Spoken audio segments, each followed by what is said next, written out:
नमस्कार, स्वागत है आप सभी का न्यूज इंडिया पर। आपके साथ मैं हूं आंचल कादियान। बुलेटिन की शुरुआत बड़ी अपडेट के साथ। दरअसल आज राहुल गांधी हरियाणा पहुंचे थे।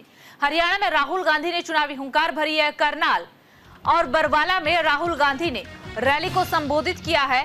करनाल से राहुल का बीजेपी पर हमला आरएसएस के हवाले की है सभी सरकारी एजेंसियां। राहुल गांधी की तरफ से कहा है बीजेपी ने एथलीट्स खत्म कर दिए। यह हिंदुस्तान और संविधान बचाने की लड़ाई है। कांग्रेस नेता राहुल गांधी ने करनाल और बरवाला में चुनावी जनसभा को संबोधित किया। इस दौरान कांग्रेस नेता ने कहा कि बीजेपी ने एथलीट्स खत्म कर दिए हैं। महिला पहलवानों से सेक्सुअल हरासमेंट करने वालों को बचाया। वहीं आगे उनकी तरफ से जिक्र किया गया कि हिंदुस्तान की सरकार चलाने वाले 90 लोग हैं, जिसमें से सिर्फ 3 दलित है, जबकि 45 होने चाहिए। उन्होंने आगे इस बात का भी जिक्र किया है कि जो ये लड़ाई है, ये लड़ाई हरियाणा की नहीं बल्कि पूरे हिंदुस्तान और संविधान को बचाने की है। बीजेपी ने सारी संस्थाओं को आरएसएस के हवाले कर दिया है और पूरा कंट्रोल नागपुर आरएसएस मुख्यालय का है। वहीं चुनावी सभा को संबोधित करते हुए कांग्रेस नेता राहुल गांधी ने बीजेपी सरकार पर राज्य के युवाओं को बर्बाद करने का आरोप भी लगाया। इस दौरान उन्होंने जातिगत जनगणना पर भी जोर दिया है। चुनावी रैली में राहुल गांधी की बड़ी बातें भी आपको बता दें। कर्ज लेकर विदेश जा रहे युवा, बीजेपी ने रोजगार सिस्टम को पूरी तरीके से बर्बाद कर दिया, खत्म कर दिया। करोड़पतियों का कर्जा माफ। माफ कीजिएगा, आपके लिए जीएसटी, नोटबंदी। देश के 10-15 लोग देश में चाइना का माल बेचना चाहते हैं। सारे एथलीट्स खत्म किए हैं। बहनों का सेक्सुअल हरासमेंट किया गया है। 2 लाख सरकारी नौकरियां देंगे। किसानों को एमएसपी की गारंटी। ये लड़ाई हरियाणा नहीं हिंदुस्तान बचाने की है। तो इन बातों का जिक्र जो है वो राहुल गांधी की तरफ से किया गया है। साथ ही उन्होंने आरएसएस को भी घेरा है। कहा है कि देश की जो सारी एजेंसियां हैं, सरकारी एजेंसियां, वो आरएसएस के हवाले कर दी गई है। पूरा कंट्रोल नागपुर का है। उसमें हिंदुस्तान के 90% लोगों के लिए कोई जगह नहीं है। आप देख लीजिए, आप लिस्ट निकालिए, जिन जिन लोगों को आरएसएस ने हिंदुस्तान की संस्थाओं में डाला है, लिस्ट निकालिए। चाहते हो मैं दे दूंगा आपको। उसमें ना आपको एक ओबीसी मिलेगा, ना आपको एक दलित मिलेगा, ना आपको आदिवासी मिलेगा।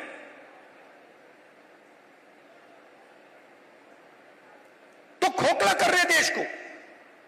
इलेक्शन कमीशन में अपने लोग, ब्यूरोक्रेसी में अपने लोग, मीडिया में अपने लोग, इंटेलिजेंस सर्विसेज में अपने लोग, और 90% हिंदुस्तान के लिए कुछ नहीं। इसलिए हमने चुनाव में जाति जनगणना की बात की। हिंदुस्तान में किसकी कितनी आबादी है, यह हम जानना चाहते हैं। अब इसमें कोई गलत बात तो नहीं है।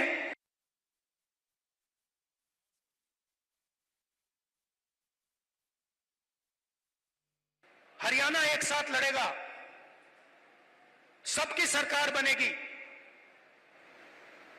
खुशी से बनेगी। चुनाव में कांग्रेस पार्टी स्वीप करने जा रही है, स्वीप करने जा रही है, आंधी आ रही है, और हम सबकी सरकार बनाएंगे। किसी एक की सरकार नहीं होगी, पूरे हरियाणा की सरकार होगी। इसमें सबकी इज्जत होगी, सबकी रिस्पेक्ट होगी, सबकी जगह होगी। और मेरी जहां भी आपको जरूरत हो, कहीं भी पार्लियामेंट में आपको कुछ उठवाना हो, कुछ कहलाना हो, आप मुझे बस ऑर्डर दीजिए, राहुल जी हरियाणा आपसे ये कहलवाना चाहता है, मैं कह दूंगा वहां पे जाके। दिल का रिश्ता है, पुराना रिश्ता है। मैं आपसे यहां आके 50 झूठ नहीं बोलने वाला। तो देखिए, राहुल गांधी को आपने सुन लिया, लेकिन उनकी बड़ी बातें आपको बता देते हैं। कर्ज लेकर विदेश जा रहे हैं हरियाणा के युवा। बीजेपी ने रोजगार सिस्टम को पूरी तरीके से खत्म कर दिया है। करोड़पतियों का कर्जा माफ। आपके लिए जीएसटी, नोटबंदी। देश के 10-15 लोग देश में चाइना का माल बेचना चाहते हैं। सारे एथलीट्स खत्म किए गए हैं, क्योंकि बहनों का सेक्सुअल हरासमेंट किया गया है। 2 लाख सरकारी नौकरियां देंगे, किसानों को एमएसपी की गारंटी। ये लड़ाई हरियाणा की नहीं है, बल्कि हिंदुस्तान को बचाने की है, संविधान को बचाने की है। इंडिया में सारा जो बिजनेस है वो अडानी का है। सरकार को चलाने वालों में सिर्फ और सिर्फ 3 दलित है, जबकि ऐसा नहीं होना चाहिए। मैं संसद में आपकी आवाज उठाऊंगा। अंबानी अडानी को दिया पैसा निकाल कर किसानों गरीबों को दूंगा। मेरी छवि खराब करने पर हजारों करोड़ों रुपए खर्च किए गए हैं। अग्निवीर का जिक्र भी उन्होंने किया, कहा कि अग्निवीर जवानों की पेंशन और शहीदों का दर्जा भी छीना गया है। तो देखिए, ये वो बड़ी बातें हमने आपको बताई जो आज राहुल गांधी ने हरियाणा में पहुंचकर चुनावी रैली को जब संबोधित किया, उस वक्त उनकी तरफ से कही गई है। बीजेपी पर जमकर हमलावर नजर आए, आरएसएस पर जमकर हमलावर नजर आए।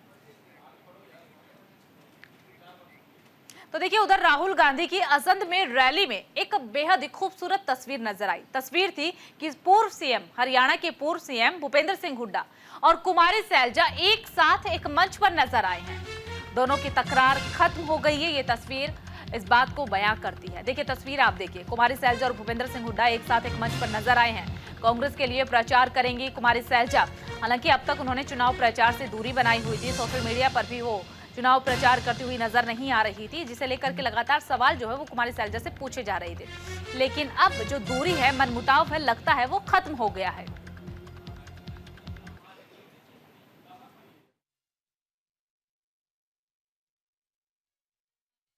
जी के आने से और आपने देखा कि असंध हलके में लोगों का जो उत्साह है वो पूरा हमारे यहाँ जो हमारे कैंडिडेट हैं शमशेर सिंह गोगी जी, उनके प्रति बहुत उत्साह, राहुल जी के प्रति बहुत उत्साह और गोगी जी पूरे भारी बहुमत से यहाँ से जीतने वाले हैं। भारतीय जनता पार्टी की 10 साल की जो सरकार रही, लोग उससे त्रस्त हैं, जन विरोधी सरकार रही और आज लोग विकल्प कांग्रेस में देख रहे हैं।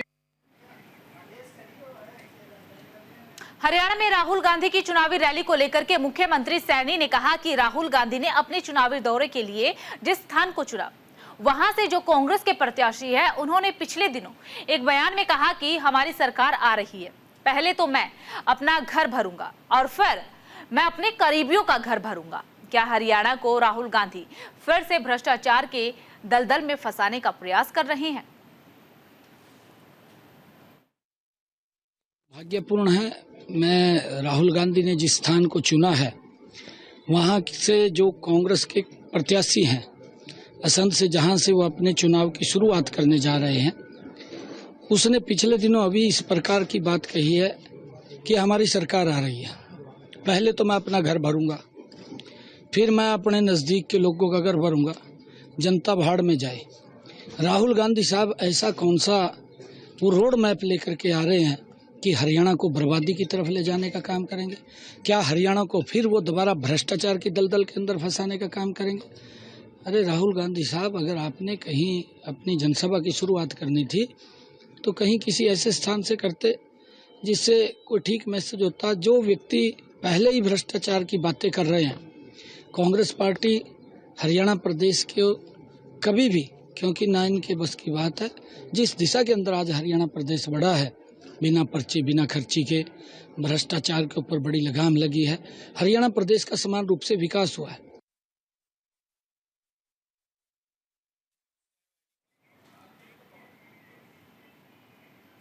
चलिए अब खबरों में आगे बढ़ते हैं और बात पंजाब की कर लेते हैं। पंजाब के मुख्यमंत्री भगवंत मान को मोहाली के एक निजी अस्पताल में भर्ती करवाया गया है। जानकारी ये मिल रही है कि आम आदमी पार्टी के एक वरिष्ठ नेता ने बताया कि सीएम मान बुधवार देर रात अचानक से बेहोश हो गए। उन्हें आनन फानन में अस्पताल में लेकर के आया गया। फिलहाल अस्पताल में वो एडमिट है। मुख्यमंत्री को अस्पताल में एडमिट करवाया गया है और उनकी गहन जांच की जा रही है। मान की बीमारी का खुलासा अभी तक नहीं हुआ है और अस्पताल प्रबंधन ने बीमारी के बारे में बताने से साफ तौर पर फिलहाल इनकार भी कर दिया है। मुख्यमंत्री का स्वास्थ्य ठीक है और उन्हें कुछ जरूरी जांच के बाद अस्पताल से छुट्टी भी दे दी जाएगी।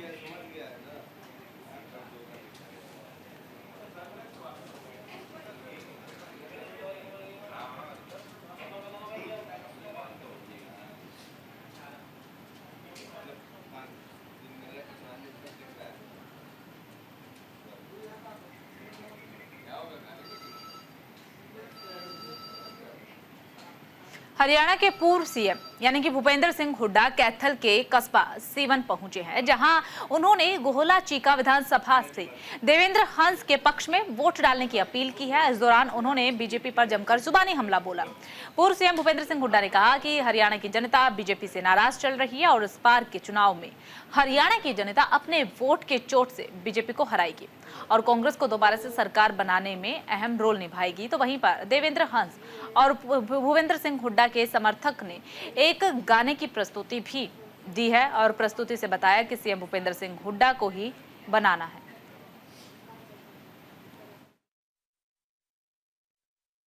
कानून व्यवस्था चरमरा गई और हर चीज आप देख रहे हैं छड़ गया। विकास के नाम का कोई काम नहीं किया, आता है कुछ किया ही नहीं ना, भ्रष्टाचार के सिवाय कुछ किया ही नहीं।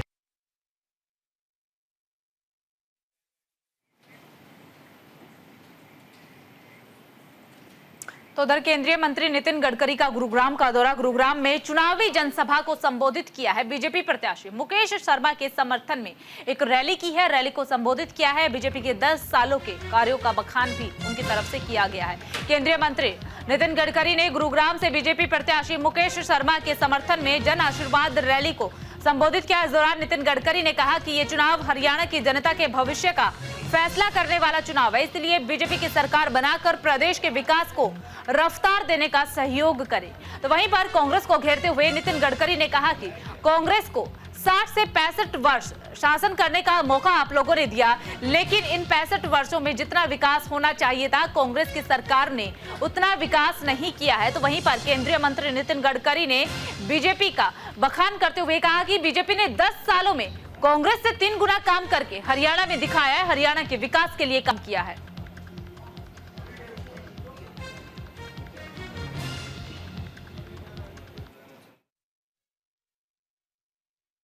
भारत संख्या में नितिन जी को सब लोग प्रेम से सुनने के लिए आए थे और इतनी बड़ी घोषणा करके गए हैं कि हम यहाँ पर सिर्फ हवा में एक गाड़ी चलाना चाहते हैं। ऐसा प्रोजेक्ट माननीय नितिन गडकरी जी कर सकते हैं। गुड़गांव से लेकर धौला कुआं तक बहुत बड़ा जाम रहता है और हमने उनके अपना विषय रख दिया था कि हमें एलिवेटेड रोड चाहिए, वो उन्होंने मंजूरी दे दी है और ये कह दिया है आचार संहिता लगी हुई है, लेकिन मेरे संज्ञान में रहेगा कि गुड़गांव को मैं 100% एलिवेटेड रोड दूंगा। तो चलिए वहीं अगली खबर है पलवल से, जहां पर विधानसभा चुनाव को लेकर के होडल में पोलिंग पार्टियों को ट्रेनिंग दी गई है। इस मौके पर सामान्य पर्यवेक्षक शिवराज सिंह वर्मा, जिला निर्वाचन अधिकारी और उपायुक्त डॉक्टर हरीश कुमार वरिष्ठ नेता मौजूद वहां पर रहे हैं। ट्रेनिंग के दौरान जिला निर्वाचन अधिकारी डॉक्टर हरीश कुमार वशिष्ठ ने पोलिंग पार्टियों को tender vote, challenge vote, Texas vote, postal ballot सभी के बारे में जानकारी दी है। विस्तार से उन्होंने जानकारी साझा की, जैसा कि तस्वीरों में आप साफ तौर पर नजर देखेंगे तो ध्यान से देख पाएंगे कि किस तरीके से उन्होंने ईवीएम उठाई हुई है हाथ में और हर एक बटन के बारे में गहनता से सभी को जानकारी दे रहे हैं। क्लोज बटन के बारे में महत्वपूर्ण जानकारी साझा की जा रही है कि किस तरीके से इस ईवीएम का इस्तेमाल करना है।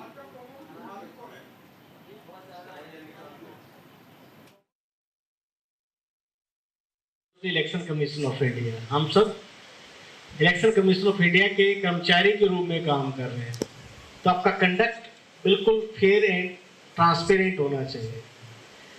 आप किसी भी पार्टी को पक्ष में या विपक्ष में काम नहीं करें। आपको देख करके जैसे वो कहते हैं ना, justice should not only be done, it seems to be done, यानी आप निष्पक्ष है, ये चीज़ देखनी भी चाहिए। हमारा काम as employ of election commission of India सभी उम्मीदवारों को लेवल प्लेइंग फील्ड देना है। हमें किसी भी प्रकार के फेवरेटिज्म में नहीं पड़ना है। साफ सुथरा इलेक्शन करवाना हमारी ड्यूटी है। चलिए खबरों में आगे बढ़ते हैं। हिमाचल प्रदेश में फर्जी आधार कार्ड पर राज्यपाल सख्त। राज्यपाल शिव प्रताप शुक्ल ने मामले पर जताई है चिंता। बाहर से आने वालों को राज्यपाल की हिदायत, हिमाचल को ना बनाए ऐशगाह, इनकी होनी चाहिए जांच। हिमाचल की पवित्रता बनी रहनी चाहिए। हिमाचल प्रदेश के राज्यपाल शिव प्रताप शुक्ल ने प्रवासी श्रमिकों के लिए एक ही डेट के आधार कार्ड की खबरें सामने आने पर चिंता जाहिर की है। उन्होंने साफ तौर पर कहा है कि हिमाचल प्रदेश की पवित्रता बिल्कुल भी खराब नहीं होनी चाहिए। साथ ही राज्यपाल की तरफ से कहा है कि जो भी बाहर से लोग आ रहे हैं, बाहर से आने वाले लोगों को हिमाचल के लिए साफ तौर पर हिदायत दी जाती है कि यहाँ के एनवायरनमेंट को खराब ना किया जाए। और राज्यपाल शिव प्रताप शुक्ल शिमला के कोफरी में पहुंचे थे। वहां पर प्रादेशिक सेना के एक कार्यक्रम में शामिल हुए हैं। वहां मीडिया के एक सवाल पर उन्होंने एक ही डेट के आधार कार्ड पर चिंता जाहिर की है। राज्यपाल ने कहा है कि हिमाचल की पवित्रता खराब नहीं होनी चाहिए। स्तर पर हर संभव प्रयत्न कर रहा है। मेरा यह मानना जरूर है कि प्रशासन को इस बात के लिए जांच करनी चाहिए कि हिमाचल की पवित्रता हिमाचलियों से है, तो इस नाते बाहर से जो लोग भी आए हिमाचल को ऐसगाह मत बनाए। और अभी मेरी जानकारी में जो आया है उसकी जांच होनी चाहिए, प्रशासन को करनी चाहिए कि एक तिथि पर अगर आधार कार्ड बन गया है तो उसकी गंभीरता से जांच होनी चाहिए। हिमाचल की पवित्रता रहनी चाहिए। तो वहीं इस बीच हिमाचल से बड़ी खबर मिल रही है। मंत्री विक्रमादित्य सिंह ने अपने ही बयान पर अब सफाई दी है। प्रदेश में शांतिपूर्ण माहौल बनाना हमारी जिम्मेदारी है। विक्रेताओं की पहचान की जाएगी। सुरक्षा स्वच्छता के मुद्दों पर भी नजर रखनी होगी। टाउन वेडिंग कमेटियां बनाई जानी चाहिए। राज्य में शांति और सद्भाव बना रहे। हिमाचल सरकार में मंत्री विक्रमादित्य सिंह ने यूपी की तर्ज पर नेम प्लेट लगाने के बयान को लेकर के सफाई दी है। मंत्री विक्रमादित्य सिंह ने कहा है कि हाल ही में हिमाचल प्रदेश में जो घटनाएं हुई है उसमें शांतिपूर्ण माहौल बनाना हमारी ही जिम्मेदारी है। नगर पालिका ने कहा कि राज्य में समय समय पर टाउन वेडिंग कमेटियां बनाई जानी चाहिए। अगर किसी भी राज्य से लोग रोजगार के लिए हिमाचल आते हैं तो उनका स्वागत है, लेकिन राज्य में आंतरिक सुरक्षा बनाए रखना हमारी जिम्मेदारी। एक हिमाचल प्रदेश में जो घटनाक्रम पिछले कुछ समय में बीता है उसमें एक शांति प्रिय माहौल बनाना ये प्रदेश सरकार की जिम्मेवारी बनती है, हम सब की जिम्मेवारी बनती है। और इसमें माननीय हाई कोर्ट ने भी समय समय पर ये कहा है कि टाउन वेंडिंग कमेटीज़ जो है वो म्यूनिसिपल लिमिट्स के अंदर हिमाचल प्रदेश के अंदर बनाई जाए, ताकि जहाँ पर भी जो वेंड्स बन रहे हैं उसमें प्रॉपर तरीके से वेंडिंग जोन्स बनाए जाए और जगह जगह पे लोगों को वहाँ पे बसाया जाए। हमने ये भी कहा है कि बाहर आइडेंटिफिकेशन का अलग अलग म्यूनिसिपल कमिटीज़ में इसमें जो है प्रोविज़न रखा गया है और उसको उसी एम्बिट से हमको देखने की आवश्यकता है कि प्रदेश में हार्मनी बनी रहे। प्रदेश में जो एक मैं समझता हूँ एप्रीहेंशन प्रदेश के लोगों का है उसको भी चेक रखा जाए। लॉ एंड ऑर्डर जैसे मैंने कहा वो भी बहुत आवश्यक है। और कहीं ना कहीं जो एक ड्रग्स का प्रचलन प्रदेश के अंदर बढ़ रहा है उसको भी चेक रखना आवश्यक है। इस पूरे दृष्टि से जो है ये इसको देखने की आवश्यकता है। नहीं, देखिए इसमें यूपी का या योगी जी से इसका कोई लेना देना नहीं है। हिमाचल प्रदेश एक अलग प्रांत है, हिमाचल प्रदेश के अलग मसले हैं, हिमाचल प्रदेश के लोगों के अलग मुद्दे हैं। और प्रदेश में जिस तरीके के, जैसा मैंने कहा कि अभी कुछ जो घटनाक्रम पीछे हुए हैं उससे सरकार जो है वो संवेदनशीलता के साथ रिलीजियस हार्मनी बनाकर और प्रदेश में एक शांतिपूर्ण माहौल बनाकर ये हमारा दायित्व बनता है। तो देखिए, हिमाचल प्रदेश में खाने पीने की दुकानों पर सरकार के नए आदेश पर जारी घमासान को लेकर के कांग्रेस नेता राजीव शुक्ला ने सफाई दी है। उन्होंने कहा है कि ये किसी राज्य का पैटर्न नहीं है जो कि फॉलो किया जा रहा है, बल्कि ये मुद्दा सफाई का है। कोई आदेश यूपी की तर्ज पर नहीं लिया गया है। यूपी के पैटर्न पर हो कि यूपी की तर्ज पे कोई आदेश, ये बेवजह का एक वो है। जो विक्रमादित्य ने भी कहा है, उन्होंने ये कहा कि ताकि वहाँ पे जो है सुधार होके जो वैध रूप से हैं वही जो है वो दुकानें या रेडी वाले बैठ सकें। हिमाचल विधानसभा के अध्यक्ष ने एक कमेटी बनाई है, उस कमेटी में सब दलों के लोग लिए और कैसे रेडी वाले पटरी वालों को कैसे बैठाया जाए, कैसे उनको जो है सुरक्षित स्थान दिया जाए, कैसे वो नियमित हो, इसके लिए लाइसेंस दिए जाएंगे। इतनी सी बात है, उसको यूपी से तुलना करने कोई मतलब ही नहीं। कोई यहाँ ये थोड़ा कि फोटो लगा के और सामने रख के रखा जाएगा, कि डिस्प्ले किया जाएगा, कि दिखाया जाएगा कि ये फला की दुकान, ये ढिका दुकान, उनको वो वितरित किए जाएंगे लाइसेंस। उस जगह का सिर्फ इतना ही है, उसको बेवजह का तूल और गलत दिया जा रहा है। ऐसा कोई हिमाचल सरकार का आदेश नहीं है। हिमाचल प्रदेश में भी रेस्टोरेंट, फास्ट फूड सेंटर और रेहड़ी पटरी वालों की दुकानों के सामने नेम प्लेट लगाना अनिवार्य होगा। हिमाचल प्रदेश के कैबिनेट मंत्री अनिरुद्ध शर्मा ने से हमारी सहयोगी ने खास बातचीत की है। क्या कुछ कहा है, सुनवाते हैं आपको। इस वक्त हमारे साथ बातचीत करने के लिए मौजूद है हिमाचल सरकार में cabinet minister Anirudh Sharma ji. Sir, Himachal Pradesh में दुकानों पे, ईटरी दुकानों पे नाम और एड्रेस लिखने का फरमान जारी हुआ है, किस तरीके से देखते हैं? देखिए, बिल्कुल ठीक बात है। अगर अम्बानी अपना नाम लिख सकता है, आपके बंगाली स्वीट है, हल्दीराम है, या कोई भी एंटिटी है, उसमें क्या है? कानून पहले से बने हैं बोर्ड लगाने के। ये बेकार में तूल दिया जा रहा है। जीएसटी नंबर सबकी दुकान के बाहर लगा होता है। तो ये अभी नई स्ट्रीट वेंडर पॉलिसी बन रही है। हिमाचल प्रदेश के पूर्व मुख्यमंत्री और राज्य विधानसभा में विपक्ष के नेता जयराम ठाकुर ने विक्रमादित्य सिंह के स्ट्रीट वेंडर्स पॉलिसी वाले बयान पर निशाना साधा है। कहा कि अगर सरकार ऐसा करने जा रही है तो मैं इसका स्वागत करता हूं। पहले से ही एक स्ट्रीट वेंडर्स पॉलिसी थी जिसे हमने लागू किया था, लेकिन कांग्रेस की सरकार आने के बाद इसे रोक दिया गया और आज कांग्रेस को लगता है कि इसकी जरूरत है, तो उनके मंत्री ने खुद ये कहा है। मुझे उम्मीद है कि विक्रमादित्य अपनी बात पर कायम रहेंगे। हम उनके इस कदम का स्वागत करते हैं। सरकार के दौरान जब हमने इस नियम को बनाया, उस वक्त बहुत सारे प्रश्न खड़ा करने की कोशिश की थी और उस वक्त हमने कहा था कि इसकी आवश्यकता इसलिए लग रही है क्योंकि हिमाचल प्रदेश की हर गली में हम देख रहे हैं ऐसे बहुत सारे लोग आगे हैं जिनकी पहचान अभी तक हमको नहीं है। यानी कि हिमाचल ऐसा प्रदेश है जहां आसानी से किसी आदमी को जो बाहर से आता उसको पहचाना जाता कि हिमाचल का नहीं है। जब हिमाचल के वो लोग नहीं हैं, बाहर के भी हैं, हमें कोई आपत्ति नहीं, लेकिन सिर्फ एक बात को लेकर के हिमाचल में आकर के अपनी पहचान को क्यों वो छुपाने की कोशिश कर रहे हैं। हमने शुरुआत की थी, रजिस्ट्रेशन होना चाहिए, वेरिफिकेशन होना चाहिए। हमने प्रोसेस स्ट्रीट वेंडर के लिए इस नियम की जो है वो एक पॉलिसी बना करके एक शुरुआत की थी। फिलहाल राजधानी एक्सप्रेस में सिर्फ इतना ही। बाकी तमाम बड़ी खबरों के लिए बने रहिए न्यूज़ इंडिया के साथ।